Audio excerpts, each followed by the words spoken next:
guys! For today's video ay mag-harvest tayo ng ating luya. Joke lang.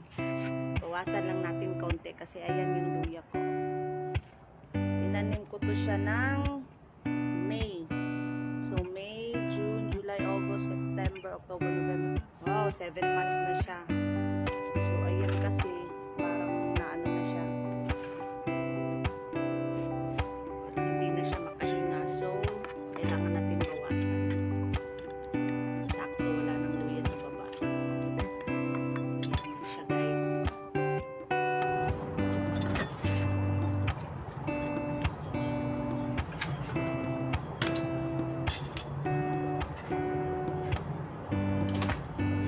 Iwasan muna natin yung kanyang see, dito sa Hong Kong mahal yung kanilang anong tawag nito, lupa.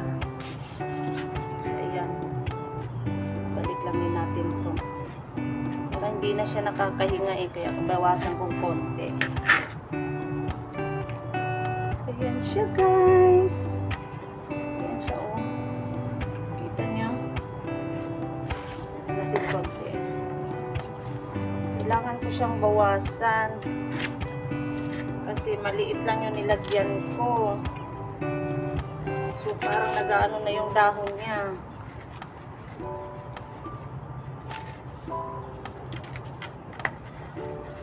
Yan o.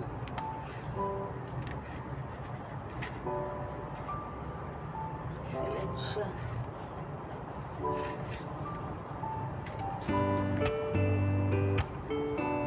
Hindi pa siya pwedeng tanggalin lahat kaya kukuha lang ako ng konti.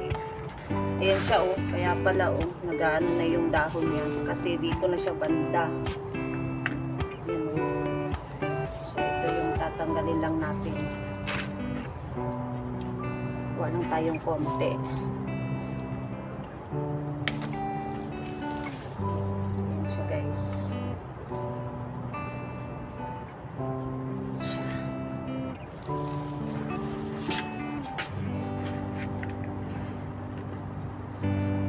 So, pwede nyo rin itong gawin sa bahay nyo.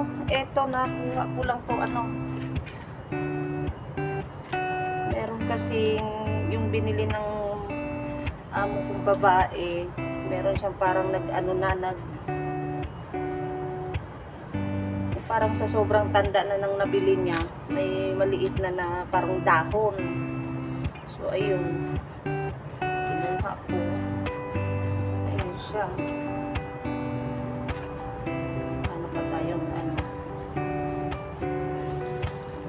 Iwasan ko lang siya kasi parang hindi na siya nakakahinga.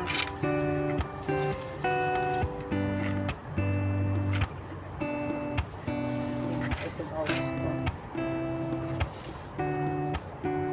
Gamit ko lang to para mamayang gabi. Ayan siya guys. Ayan siya.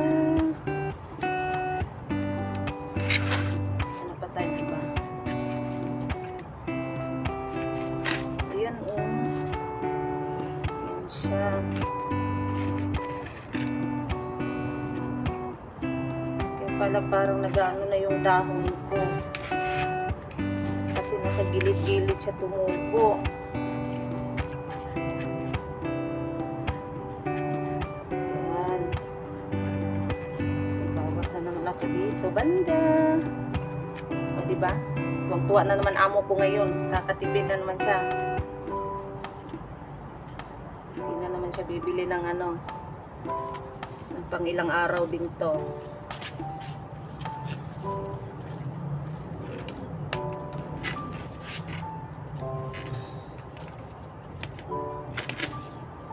So, ayan siya.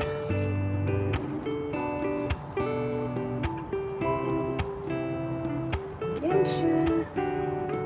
Tapos balik na natin yung ating tinanggal na lupa.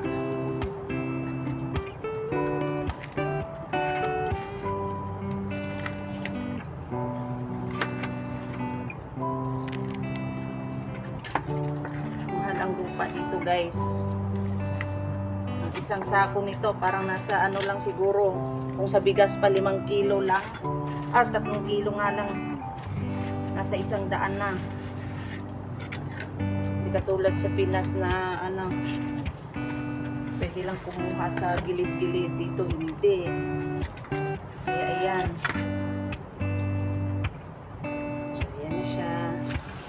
Lagyan natin ulit.